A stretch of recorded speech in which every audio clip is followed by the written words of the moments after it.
জুলুমের সরকার হয়ে গেছে। এই সরকার শ্রমিকের সরকার না, এই সরকার ছাত্রদের সরকার না। সংসদ বহে, সার্কাস বহে। সংসদের মধ্যে 100 জনের মধ্যে 67 জন এমপি হলো ব্যবসায়ী। 500 কোটি টাকা দিয়া নমিনেশন কিনা এর পরের 5 বছরে সেটা 1000 কোটি টাকা বানাবে। সে তো ব্যবসা করতে যায়। এই সরকার ব্যবসায়ী সরকার। ওই ব্যবসায়ীদের এই বড় বড় নেতা বানায়, ওগর কেমনে মুনাফা হয়, ওগর মুনাফা কেমনে বাড়ানো যায়, ওইগুলা সারাদিন রাত অঙ্ক কইসা এই প্রধানমন্ত্রী কোন, এই সরকারের বড় বড় মানুষজন কোন, এরা সব এইসব হিসাব করে মাথার চুল ফলায় দেয় যে কেমনে তার সন্তুষ্ট রাখা যায়, নাহলে তো আমি ক্ষমতায় থাকতে পারবো না। একই অবস্থা এই বিশ্ববিদ্যালয়েরও। আমার যে এই প্যান্ট পরে আছি, এটার মধ্যে তো ভাই আপনার শ্রম, এটার মধ্যে তো আপনার ঘাম, এই পাঞ্জাবির মধ্যে তো আপনার ঘাম। কেমনে হয়? আপনি 50টা শার্ট বানালেন মনে করেন এক মাসে, 50টা শার্ট বিক্রি করলে 20,000 টাকা। আপনি এক মাসে 50,000 টাকা পান নাকি? 20,000 টাকা আপনি পান নাকি? পান না। আপনি 50টা শার্ট বানালেন, এটা দিয়ে লাভ করতেছে 20,000 টাকা, কিন্তু আপনি পাইতেছেন কত মাস শেষে 6,000 টাকা, 7,000 টাকা। বাকি 13,000 টাকা কার পকেটে? ওই বড় লোক পকেটে। তাকে ব্যাকআপ আছে, যারা সরকার চায়, যারা প্রধানমন্ত্রী ভালো পায়, যার সমর্থন হলে প্রধানমন্ত্রী টিকা থাকতে হয়। তাহলে এই দেশটা গরিবের দেশ না, কিন্তু গরিবের দেশ না বইলা, বড় লোকের দেশ হইছে বইলা, জুলুম চলতেছে বইলা এই জুলুম আমরা মাইনা নিবো, এটা তো হইতে পারে না। আজকে আমরা এটা 10 জন দাঁড়াইছি, মনে করেন 10 জন তো দাঁড়াইছি। জাহাঙ্গীরনগর নিয়ে আপনারা জানেন, এই 10 জন 10,000 জন হইতে সময় লাগে না। এই ঘটনা আপনারা দেখছেন। এই শ্রমিকের মৃত্যুর তদন্ত কইরা যারা দোষী এদের প্রত্যেকের বিচার করতে হবে। এই যে পরিবার, নিহত শ্রমিক ভাইয়ের যে পরিবার, তাদের উপযুক্ত ক্ষতিপূরণ দিতে হবে। মনে করেন না একটা মানুষের দামের কোন দাম হয়, কইতাছি না ভাই মানুষের দামের দাম হয়, কইতাছি না যে মানুষের দাম, মানুষের জীবন কিনা যায়, এই কথা কইতাছি না। কিন্তু তার যে ফ্যামিলির মানুষজন, তার যে বাপ, তার যে মা, তার যে ভাই, তারা কেমনে চলবে? এই সরকার কি সেই সরকার যে অসহায় বিপদে পড়ছে তারা সাহায্য করবে না? কাজেই ওই শ্রমিকের পরিবারের প্রাপ্য এই ক্ষতিপূরণটা, ওই টাকাটা বুঝাইয়া দিতে হইব। নাইলে জাহাঙ্গীরনগর বিশ্ববিদ্যালয়ে এইসব হল বানায়া লুটতরাজ কইরা যাইতে পারবেন না। এইসব হলের কাজ বন্ধ হয়ে যাবে সব। আজকে করে যাইতেছি, আজকে খালি শ্রমিক ভাইগো ভাইরা, শ্রমিক ভাইগোর পেটে লাত্তি মারা হইব দেখা কাজটা বন্ধ করে দিলে, কালকে জামালপুর থেকে যে 20 জন আইছে, এগুলো কইব কাজ নাই, তুমি করে টাকা দিব না, এই কথাই তো কইব। এখন পেটে লাত্তি মারা হইব দেখা আজকে হুঁশিয়ারি উচ্চারণ করে যাইতেছি। এরপরে যদি আমরা যেমনি কমু, ন্যায্য যেটা হয় ক্ষতিপূরণ, সেই ক্ষতিপূরণ যদি না দেওয়া হয়, এই বিশ্ববিদ্যালয়ের কোনো কাজ চলবো না। আমগর লাশের উপরে দিয়ে কাজ করতে হইব, এই কথা আপনাকে দিয়া যাইতেছি। ক্ষতিপূরণটা ঠিকঠাক দিতে হইব। তদারক কমিটির নামে যে ব্যবসা করছেন, যেই 3 জন মাস্টারে বয়া রাখছেন, একজন কয় আমি তো ধারে কাছে যাই না, পিডি কয় আমি এখন ঘুমাইতাছি, প্রকল্প পরিচালক কয় আমি ঘুমাইতাছি। কইতাছে যে মানুষ শ্রমিকটি, আমার বন্ধু কয়ে গেছে যে ইতরবাচক প্রাণী মনে করতেছে শ্রমিকটি। ওই লোক বুয়েটে পড়ছে নাকি আর্কিটেকচারে পড়ছে নাকি বড় ইঞ্জিনিয়ার, সেটা দেখার বিষয় না। ও একটা মানুষে আরেকটা মানুষের যেমন করে দেহে, যেমন করে তার কথা কয়, যেমন করে তার আছে যে মানুষজনের সাথে পরিচয় করে দেয়, এটা দিয়ে প্রমাণ হয় সে শিক্ষিত কিনা। ওই লোক আসল মূর্খ, যে আরেকটা মানুষের সম্মান দিতে জানে না, যে আরেকটা মানুষের মৃত্যুর ঘটনার সময়ও তারে ফোন দিলে তার দায়িত্ব সে কয় আমি ঘুমাইতাছি। একটা মানুষের মহিলা যাওয়ার চেয়ে তার ঘুমটা জরুরি হয়ে গেছে।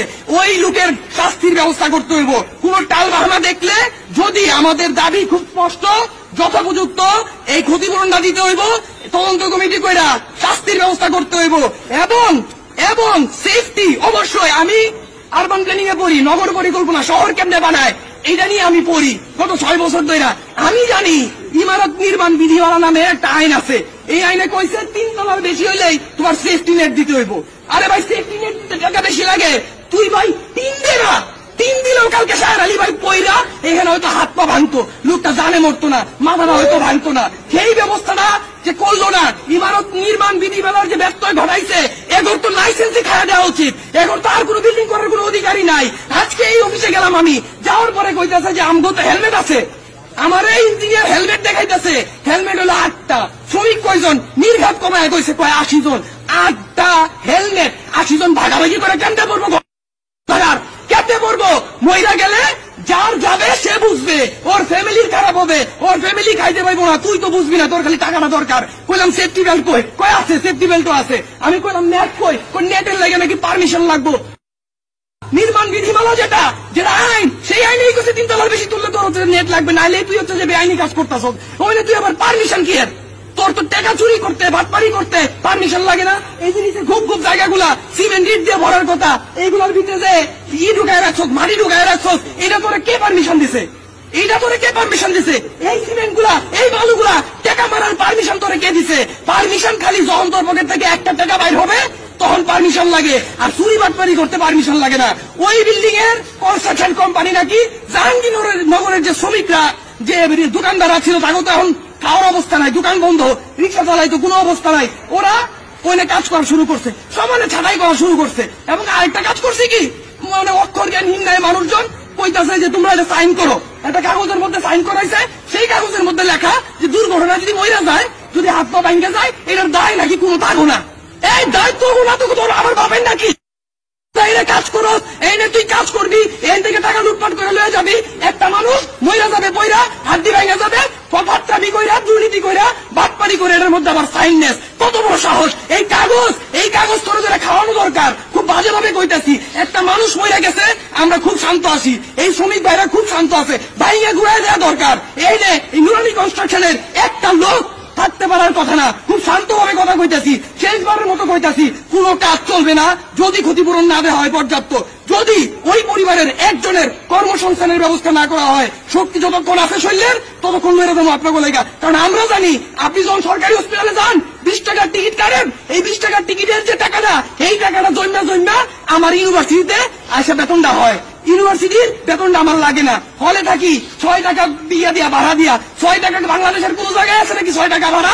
এই টাকাটা কোথা থেকে আহে? এই টাকাটা আপনার পকেট থেকে আহে, আপনার বাবের পকেট থেকে আহে। কাজে আপনার লাইগে আমি শিক্ষিত হইতেছি, আপনার লাইগে আমি সার্টিফিকেট অর্জন করতেছি, আপনার লাইগে আমি বড় বড় অফিসার হমু, ডাক্তার হমু, ইঞ্জিনিয়ার হমু, আপনার কথা কমু না, এমন নিয়ম খারাপ আমরা না।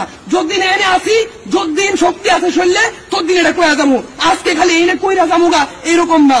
ওই নির্লজ্জ তদারক কমিটির পদত্যাগ করতে হবে প্রত্যেকের। যে কোনো কাজ করতে পারে না তদারক কমিটিতে থাইকা সুন্দর সুন্দর চেহারা দেখানোর দরকার নাই। সুন্দর চেহারা দিয়ে মানুষের জীবন বাঁচে না, সুন্দর চেহারা দিয়ে মানুষের পেটের ক্ষুধা মিটে না, সুন্দর সুন্দর কথায় মানুষের পেটের ক্ষুধা মিটে না। ওই 3 জনের অবিলম্বে পদত্যাগ করতে হবে। পিডি প্রকল্প পরিচালক যে নাকি ফ্ল্যাট করছে, যে নাকি গাড়ি কিনছে, আরেকজন আছে আসান হাবিব নাম, আপনারা হয়তো চিনেন। এইখানে নাকি আইহা দরজাটা খুলে দিলে একটা প্যাকেট ঢুকায় দেয়, টাকার লয়ে জায়গা, স্যার খুশি, স্যারে খাওয়া দেওয়া জায়গা। সেই লোক কয়টা ফ্ল্যাট করছে, কয়টা বাড়ি করছে, সব অঙ্ক জানা আছে।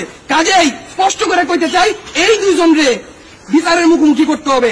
তাদের কোনো গাফিলতি আছে কিনা? আজকে আমি ফোন দিছি যে পিডি সাহেব আসেন, আপনি প্রকল্প পরিচালক। আমি তো ভাই মেলা দিন ঢাকায়, আমি তো আসি না। তুই ঢাকায় থাকবি কেন?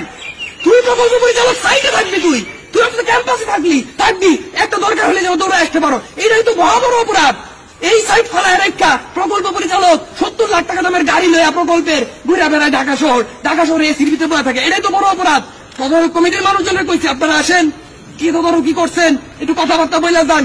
বাবা আমরা আসতে পারবো না, পুরারাও আসতে পারবেন না। বিশ্ববিদ্যালয় প্রশাসনকে কইছি, আপনার বিরুদ্ধে কোন ষড়যন্ত্র আমরা করতেছি না, আপনারা ভালাই দিতেও এখন কইতাছি না, আপনি আসেন, এই ন্যায্য বিচারটা কইরা দিয়া যান।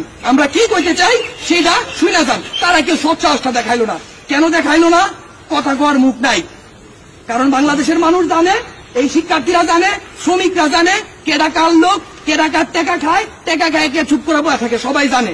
শেষবারের মতো অনেকক্ষণ সময় নষ্ট করছি, শেষবারের মতো কইতেছি, আঙ্গুর দাবিগুলা মনে রাখেন। এইগুলা বাস্তবায়ন না হইলে মুখ দেখবেন না, কয়ে গেলাম।